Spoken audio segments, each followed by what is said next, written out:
Alléluia. Gloire à Jésus. Père, nous bénissons ton Saint-Nom ce soir. Nous te disons un grand merci pour la disponibilité que tu as accordée à chacun de tes enfants cet après-midi. Merci Seigneur mon Dieu pour ce moment merveilleux dans ta présence. Père, merci pour l'adoration. Merci pour la louange. Tu as dit, il y a un temps pour toutes choses. Et ce soir, nous voulons, Seigneur, écouter ta parole. Nous voulons que tu nous enseignes ta parole. Parce que, Seigneur Jésus-Christ, tu as dit, comment les connaîtront-ils s'ils ne sont pas enseignés? Alors, en ce jour d'enseignement, nous voulons que tu nous parles, que tu nous donnes connaissance de ta parole, des choses qui vont nous accompagner dans notre marche chrétienne. Merci Seigneur mon Dieu pour la présence de tout un chacun. Merci pour le Saint-Esprit qui est là, qui nous donne l'intelligence, qui nous donne la capacité de comprendre l'enseignement de ce soir. À lui seul de la gloire. Au nom de Jésus, nous avons ainsi prié. Amen. Amen. Acclame le Seigneur. Gloire à Jésus. Je rends grâce à Dieu pour tout ce qu'il est en train de faire. Je rends grâce à Dieu pour la journée d'aujourd'hui. Et je bénis le Seigneur pour ta présence. Tu t'es disposé du temps pour être dans sa présence. Ce n'est pas pour rien. Tu pouvais être ailleurs. Tu pouvais être dans tes occupations. Mais tu as pensé qu'il était nécessaire d'être dans la maison de Dieu pour écouter cet enseignement. Alors ce soir, nous allons parler de 3 choses qui stimulent la prière. Ce soir, nous parlons de 3 choses qui stimulent la prière. 3 choses qui viennent motiver la prière, qui vient pour pousser parce que l'exaucement à ta prière se fasse dans un délai record. Ce qui pousse Dieu à nous exaucer très facilement sans que cela retarde. C'est ce que nous allons voir. Alors, en passant, vous allez excuser ma voix parce que je suis un peu grippé. Vous savez qu'il y avait la saison sèche, la poussière, tout ça là. Et nous allons lentement, sûrement vers la fin de la saison sèche. Donc, accompagné à cela, en dehors de la grippe, ces jours-ci, je suis en train de vibrer vraiment dans la prière. Donc, la voix est vraiment cassée. Et que cela nous tienne par l'aide du Saint-Esprit. Nous servons le Seigneur malgré la maladie, malgré. C'est ça notre vie. nous vivons que pour le servir. Il n'y a pas autre chose. Amen. Amen. Alors que cela soit aussi dans le partage. Amen. Alors nous parlons de 3 choses qui stimulent la prière. Nous savons c'est quoi la prière. La prière, nous disons que c'est un moyen pour nous d'être en contact avec une divinité. Si faut être simple pour dire que la prière, c'est un moyen pour nous de communiquer avec Dieu. Et lorsqu'on parle de la prière, bien aimé dans le Seigneur, plusieurs personnes prient. Plusieurs personnes prient et nous avons aussi des groupements qui existent, des gens qui se rassemblent pour prier leur Dieu. Parce que nous n'avons pas la même foi, la même croyance en un Dieu.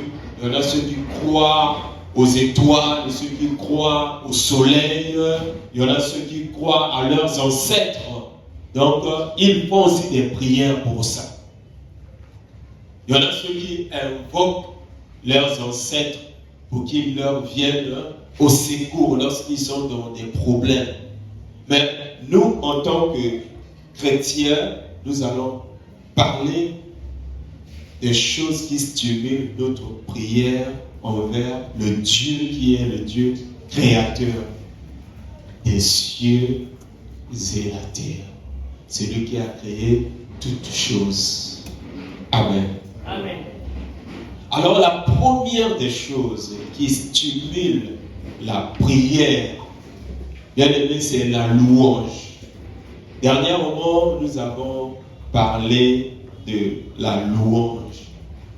Vous savez, quand je prépare les enseignements, j'écris beaucoup. Et quand j'arrive ici, faute de temps, on n'arrive pas à tout dire. On dit l'essentiel. Amen.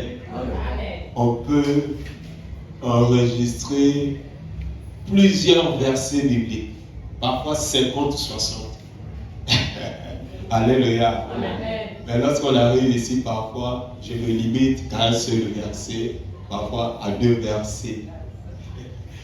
Alléluia. Amen. Oui, ce n'est pas facile. Je ne sais pas, c'est une maladie. Quand on prend le micro là, ça sort. On est obligé d'être un peu limité pour ne pas abuser de votre temps aussi. Donc, on avait parlé de la louange. Et nous, en tant qu'enfants de Dieu, nous savons que la louange, c'est proclamer les hauts faits de Dieu. La louange, c'est dire ce que Dieu a fait dans ta vie. C'est ça la louange. Et la louange ne se limite pas seulement à chanter. Mais la louange, c'est aussi une prière en fait.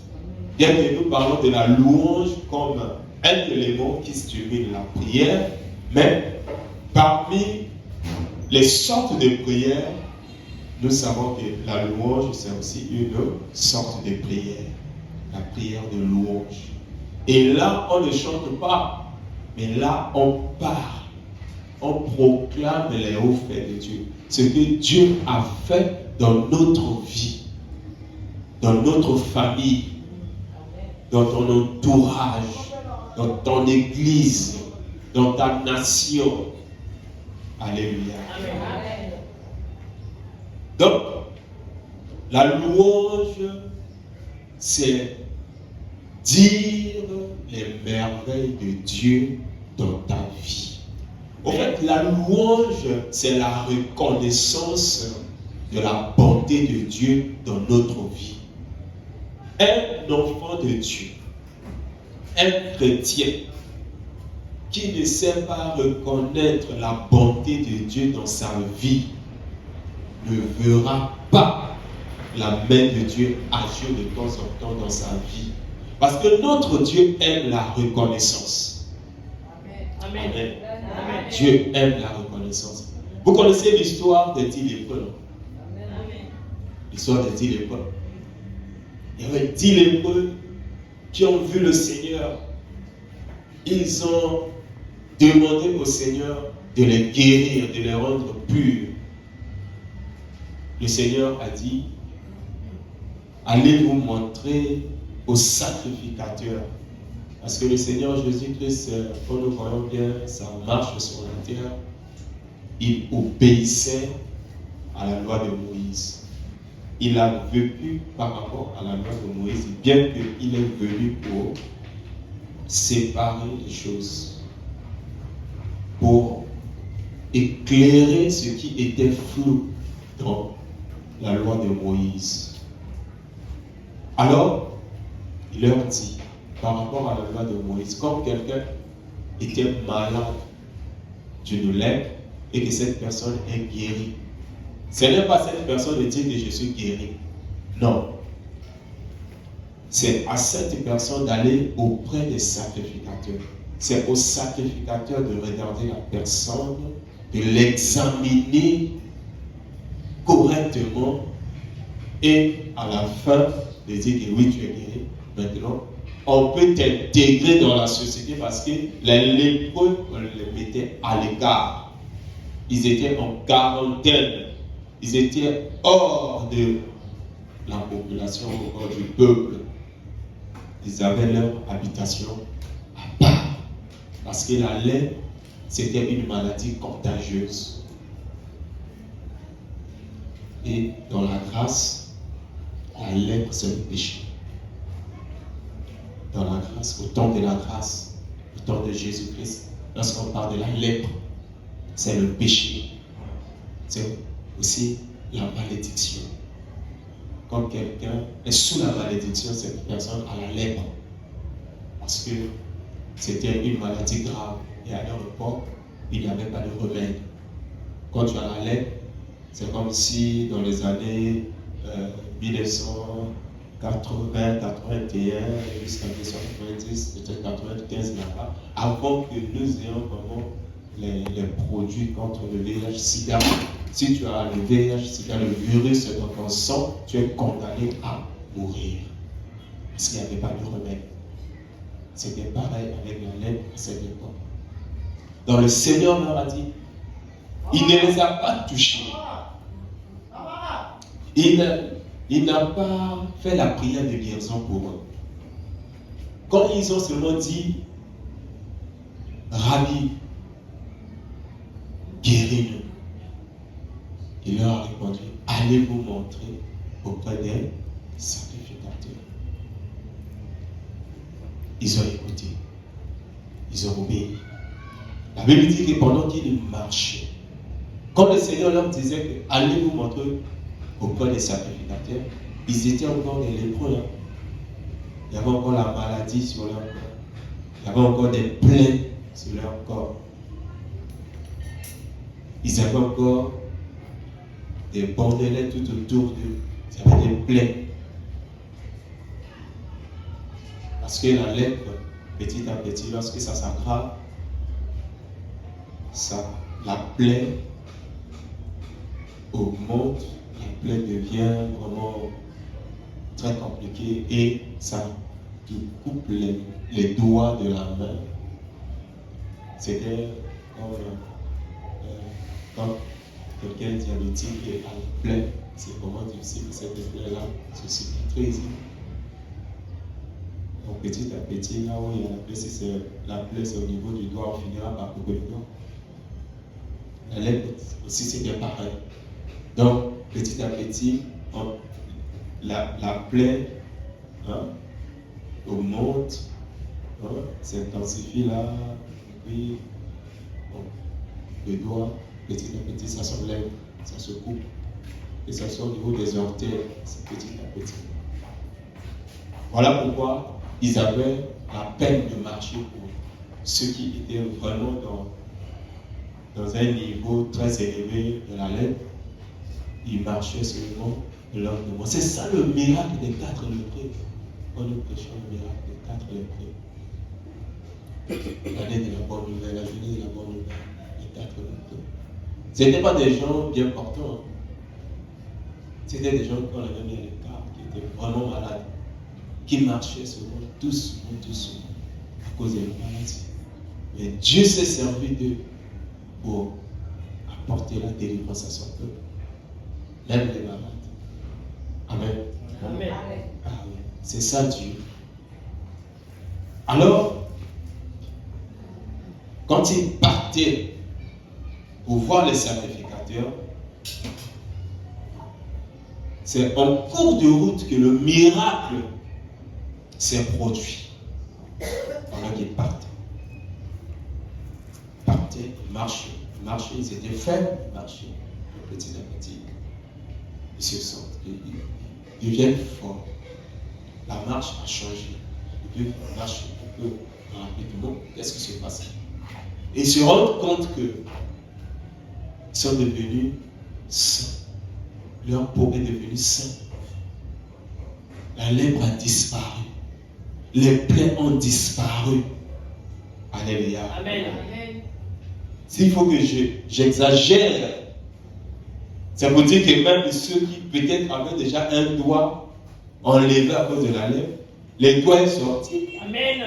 Alléluia. Amen. Parce que notre Dieu ne fait pas quelque chose à moitié. Amen. Lorsqu'il décide de te guérir, il te guérit bien aimé complètement. Amen. Oui, moi je pense que même ceux qui n'avaient plus de doigts là, parmi les 10 là, quand il a dit allez vous montrer au sacrificateur, pendant qu'il marchait là, les doigts sont sortis. Amen. Alléluia. Amen. Ils étaient restaurés complètement, purifiés. Comme la peau du général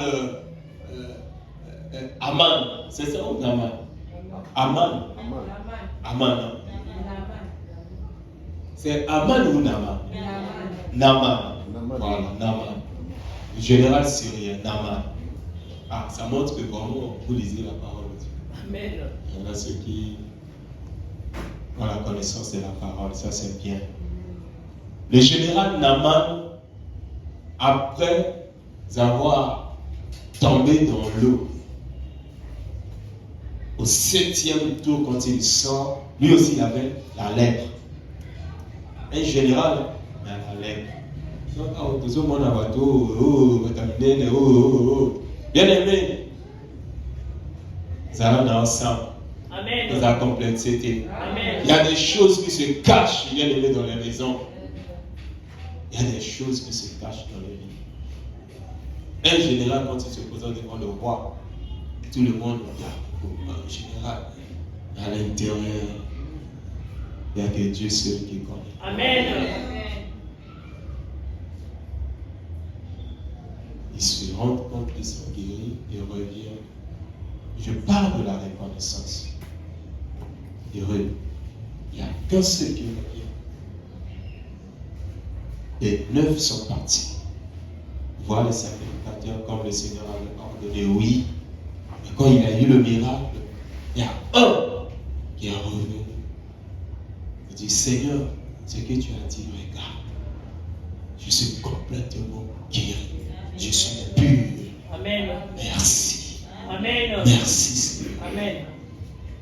Merci. Dieu aime la reconnaissance. Si Dieu n'aimait pas la reconnaissance, il n'allait pas dire. Ils étaient 10 qui ont été guéris. Mais pourquoi seulement ce Samaritain qui revient pour reconnaître la bonté de Dieu, qui revient pour dire merci? Où sont les 9 autres? Alléluia. Amen. Dieu aime la reconnaissance. Et cela, bien aimé, nous parlons ce soir la louange. La louange, bien aimé, c'est reconnaître la bonté de Dieu dans notre vie. Dieu n'aime pas des ingrats. Quand Dieu fait dans ta vie, bien aimé, sois reconnaissant. Amen. Amen. Amen. Nous allons lire dans le livre de Psaume, le chapitre 69, le verset 30. Psaume 69, verset 30 dit: moi je suis malheureux et souffrant. Ô Dieu, que ton secours me relève. Le verset 31, je célébrerai le nom de Dieu par des cantiques. Je l'exalterai par des louanges. Exalter, c'est glorifier Dieu. C'est élever Dieu. C'est montrer sa grandeur dans tout l'univers. C'est ça l'exaltation. Ici, bien aimé dans le Seigneur, le psalmiste parle. C'est David, le grand psalmiste. Il est en train de parler ici. On peut dire que c'est une prière que David est en train d'adresser à Dieu pour dire à Dieu que moi je suis malheureux et souffrant. Là, c'est la prière. Oh Dieu, c'est quelqu'un qui est en train de prier. Amen. Oh Dieu, c'est une interjection. Il arrive que nous, lorsque nous prions, nous disons Anzam. Amen. Amen. Anzam. Anzam. Oh mon Dieu. Bien aimé, quand tu dis oh mon Dieu, ce soupir-là, c'est aussi déjà une prière. Amen. Et Dieu comprend le langage caché dans le soupir. Amen. Peut-être tu dis, ah Seigneur, cette histoire, ce problème, je suis fatigué. Ça finira quand? Mais tu n'utilises pas beaucoup de mots. C'est juste une interjection. Ah Seigneur, ça dit beaucoup de choses. David il parle. Il dit, je célébrerai le nom de Dieu par des cantiques. Je l'exalterai par des louanges. Alléluia.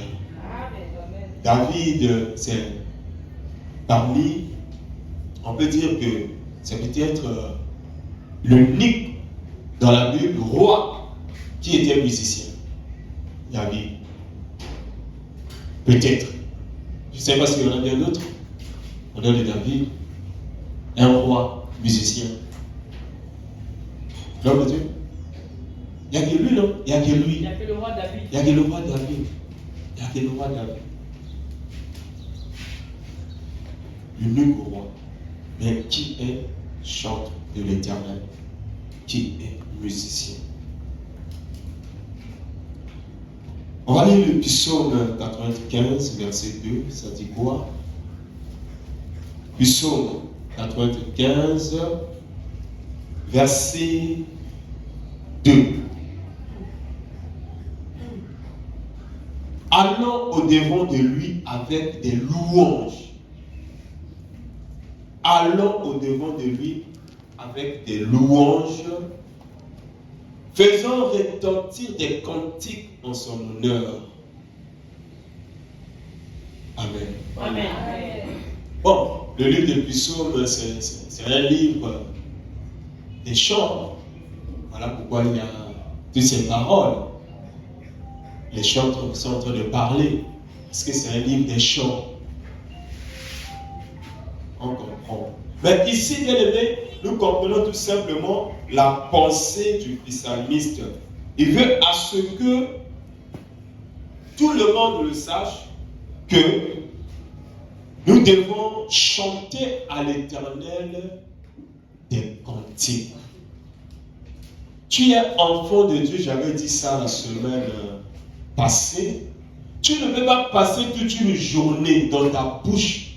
Il y a aucun cantique de louange qui sort de ta bouche. Tu dis que tu es enfant de Dieu. Amen. Amen. C'est un problème. C'est un problème. Le Saint-Esprit en nous crie Abba Père. Comme le Saint-Esprit crie en nous Abba Père, nous sommes enfants de Dieu. Et nous réalisons la grandeur de notre Père. Bien aimé, pour visiter parfois des orphelins ou des orphelinats, des hommes de vieillards. Pour se rendre compte que sous le soleil ici, il y a des gens qui souffrent. Mais lorsqu'ils trouvent un bout de pain, sont les paroles de louange qu'il déclare envers Dieu parce qu'il a trouvé juste un pot de pain. Ou encore lorsqu'il se réveille le matin, parce qu'il savait avec tout ce qu'il a vécu, tout ce qu'il a vu dans son sommeil, les combats nocturnes. Lorsque, bien aimé, nous prions et qu'il y a des combats nocturnes, et là, tu te vois comme si on est en train de t'étrangler. Je ne sais pas si quelqu'un a suivi ça ici. Hein? Amen. Et tu dis, au nom de Jésus, au fond de ton cœur. Amen. C'est au fond. Tu veux bien sortir les mots. Tu veux bien dire Jésus. Mais la voix ne sort pas. Et c'est cette voix qui est à l'intérieur. Tu entends ça dans tes oreilles. Au nom de Jésus. Au fond là, ça sort au nom de Jésus. Tu n'arrives pas. Et pouf, ça sort brusquement et tu te réveilles. Amen. Souvent on se réveille quand ça sort maintenant. Là, tu te réveilles, tu te rends compte que j'ai fait un cauchemar, j'ai été attaqué, Amen. On a cherché à m'étrangler, mais ils n'ont pas pu. Amen. À cause du nom de Jésus. Amen. Alléluia, à cause du nom de Jésus. Voilà pourquoi David dit que le nom de l'Éternel est pour nous une tour forte. Amen. Le juste se réfugie et il est en sécurité. Le nom de Jésus. Donc, bien aimé, si tu es enfant de Dieu,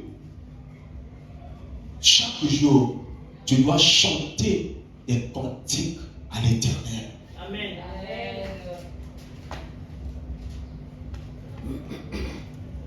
Il y a beaucoup de choses, mais nous allons lire dans Éphésiens, le chapitre 5, le verset 19. Le verset 19.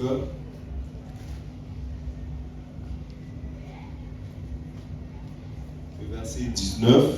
Éphésiens 5, le verset 19.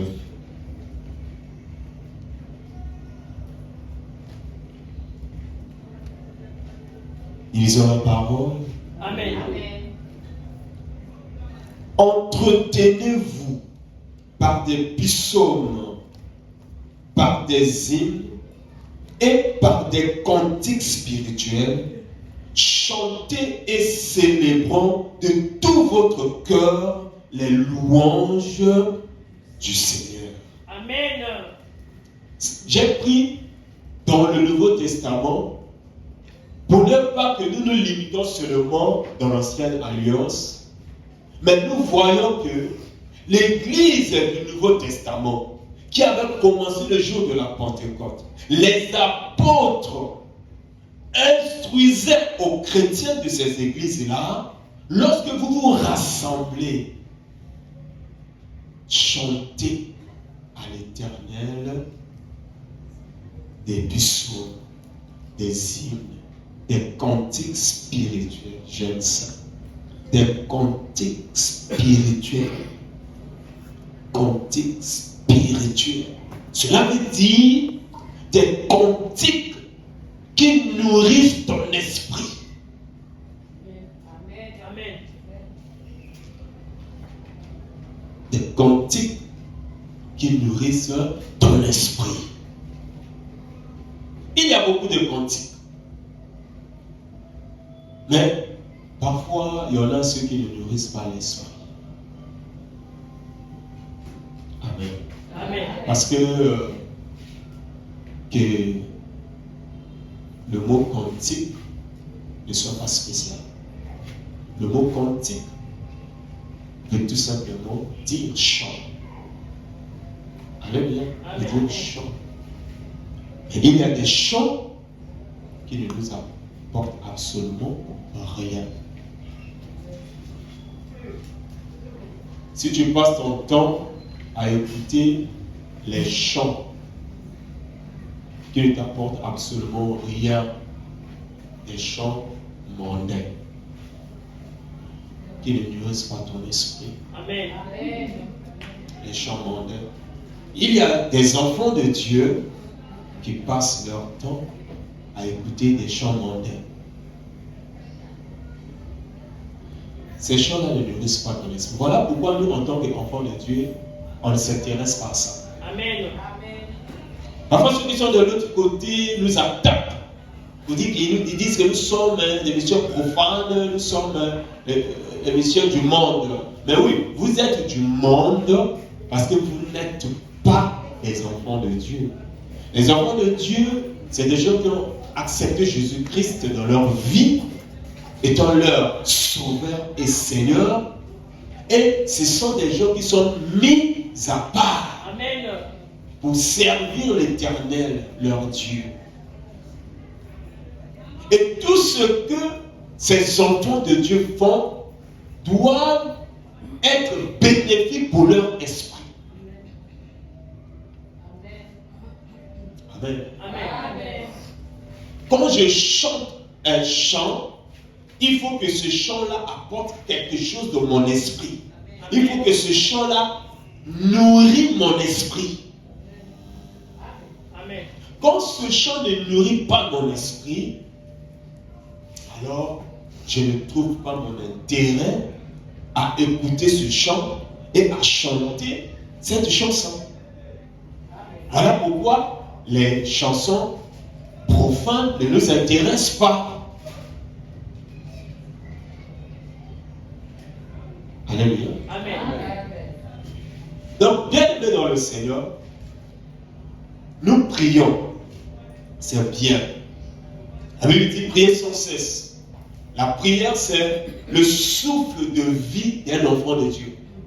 Amen. Nous disons qu'un enfant de Dieu qui ne prie pas, il est mort. Amen. Il ne respire pas. La respiration d'un enfant de Dieu, c'est la prière. Amen. Mais à côté de cette prière que tu fais, pour que ta prière soit encore plus efficace, il faut que tu associes la louange. Vous savez, lorsque nous dormons et que nous avons décidé de prier à minuit, après toutes les occupations de la journée, tu te reposes, minuit sonne, ton réveil sonne. Quand tu te réveilles pour prier, si tu t'assois, ou encore si tu t'agenouilles, tu te mets à prier, tu vas m'endormir. Ce n'est pas que le diable t'a attaqué. Non. C'est ton corps qui est fatigué. Amen. Et quand on se réveille du sommeil, il faut qu'il y ait des mécanismes à mettre en place pour être éveillé pour la prière. Amen. Or, pour être éveillé pour la prière, la première prière que tu dois faire pour chasser le sommeil, la fatigue, c'est la louange. Amen. Quand tu te mets d'abord à louer le Seigneur, tu verras que tu auras la force. Tu auras de l'énergie spirituelle. En ce moment-là, tu chantes à l'Éternel. Oui, les musiciens nous disent que chanter, c'est prier 2 fois. Ce n'est pas un verset biblique. C'est tout simplement une observation. Et les gens se sont rendus compte que lorsque nous chantons, pourquoi c'est prier 2 fois? Parce que le chant, c'est d'abord les paroles. Et ces paroles sont inspirées, pour la plupart, sont inspirées par le Saint-Esprit. Et les chants, pour la plupart aussi, ce sont des prières. Lorsque vous lisez le livre des psaumes de David, ce sont des prières au fait. Des prières que David fait, mais il est en train de chanter ce qu'il a dit à l'Éternel dans un rythme cadencé de la musique. Ce sont des prières. Voilà pourquoi on dit chanter, c'est prier 2 fois. Donc, quand tu chantes des louanges, quand tu sais que tu es fatigué, Même quand nous sommes dans le moment de prière de jeûne, ton corps est fatigué. C'est le deuxième jour, le troisième jour, tu es vraiment fatigué. Chante. Mets à chanter. Mets-toi à chanter. Chante les cantiques, chante les cantiques. Ne dis pas que dans un sang de la terre. Non! Les cantiques que tu chantes là, s'ils sont inspirés, les paroles sont inspirées, ces paroles-là, c'est déjà la prière que tu es en train de faire. Amen. Et ça te donne la force de continuer encore et de demeurer longtemps dans la présence de Dieu. Amen. La louange. Amen. Amen.